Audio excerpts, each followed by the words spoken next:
Bonjour les amis, je sais, vous allez dire que j'en ai toujours après les écolos, que je fais une fixation sur eux, que je ne pense qu'à eux et que finalement ça tourne à l'obsession. Eh ben écoutez, pas du tout.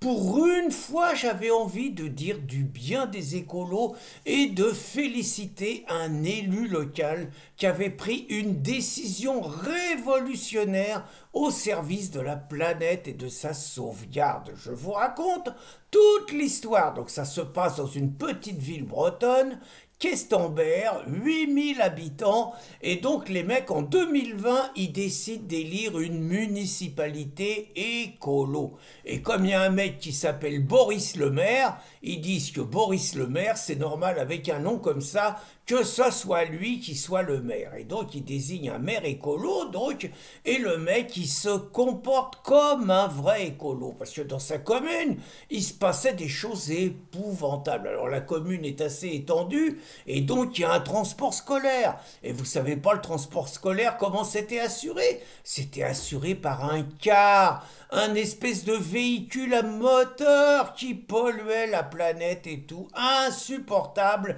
Mon Boris, il a tapé du poing sur la table. Et pas seulement.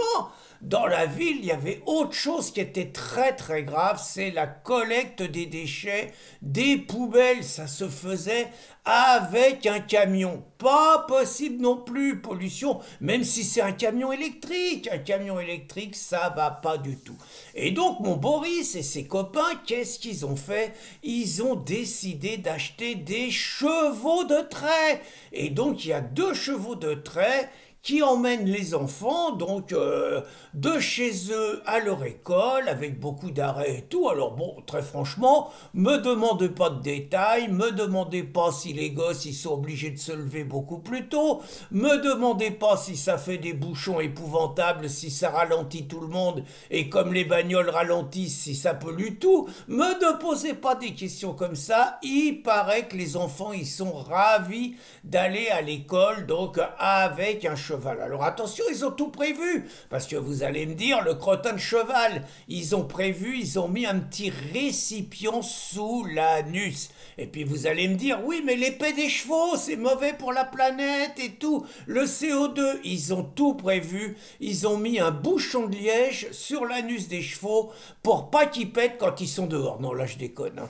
Mais bon, voilà. Donc, vous inquiétez pas, il y a eu des commissions, le personnel municipal, il a été formé, attention, stage de pédagogie, comment faut parler aux chevaux, qu'est-ce que ça veut dire, le langage, les caresser d'une façon mais pas d'une autre. Oh là!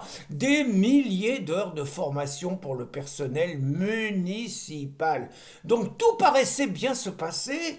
Tout le monde, il était content, apparemment, hein, apparemment. Et voilà que un autre écolo, qui est aussi un conseiller municipal, mais dans une ville voisine, à Rochefort-sur-Terre, donc cet écolo-là, c'est une autre tendance des écolos. Il s'appelle Pierre Buchet. Et mon Pierrot, attention, c'est pas un plaisantin le mec. Hein. Il a été chez les Insoumis. Il était candidat à une élection européenne chez les Insoumis en 2019. Et maintenant, il est membre du parti écologiste. Alors, je sais plus, la Révolution en vrai, ou je sais plus trop quoi. Un rêve, ça veut dire. Et c'est le parti qui est présidé par Aymeric Caron, le grand défenseur des moustiques. Et donc, mon Pierrot, il a décidé que c'était pas tolérable. Il y a peut-être aussi une rivalité de clochers, j'en sais rien.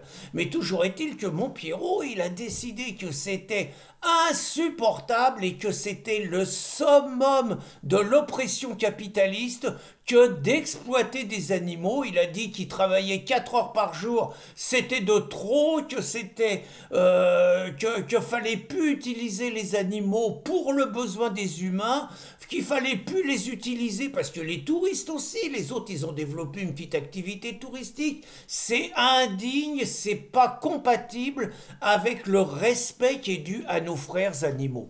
Et donc mon Pierrot, soutenu par Émeric Caron et le machin rêve, ils ont lancé une pétition. Ça va chier, surtout qu'ils en sont déjà à 25 000 signatures. Et attention, le Pierrot, c'est pas un plaisantin, il a mené d'autres combats victorieux. Alors parmi ces combats victorieux, les pêcheurs. Alors je sais pas ce qu'il aura fait, les pêcheurs, c'est pas les chasseurs. Pour une fois, c'est les pêcheurs. Il paraît qu'il y avait des pêcheurs qui utilisaient des moustiques pour attraper les poissons. Alors là, Émeric Caron, il a dit ça c'est pas possible. Vous savez que Émeric, c'est le grand défenseur des moustiques. Il a raconté qu'on était des salauds parce qu'on laissait pas les moustiques nous piquer et que parce que la femelle nous piquait, c'est comme ça qu'elle nourrissait le gamin. On s'est fait traiter de salauds et d'assassins. Donc là, pas le droit de pêcher avec des moustiques, mais attention, une nouvelle étape aussi, pas le droit de pêcher avec des asticots vivants. Et je crois qu'il va gagner la bataille aussi. Donc vous voyez, il y avait déjà les chasseurs qui étaient suivis. Là, attention, maintenant c'est les pêcheurs. Et moi je pense qu'il faut aller plus loin et que comme pour les chasseurs, il faut faire des tests d'alcoolémie contre ces salauds de pêcheurs qui sont rien d'autre que des assassins en puissance. Donc, on en est là, donc je regarde, je ne vous cache pas que je regarde le baston entre les écolos à chevaux de Questembert et les écolos anti-chevaux de La Roche-sur-Terre. Et je vous avoue que pour une fois, que je vous raconte une histoire d'écolo qui me fait marrer et qui ne me donne même pas envie de dire des gros mots, tellement c'est sublime, j'ai eu envie de vous en faire profiter. Bonne journée les amis!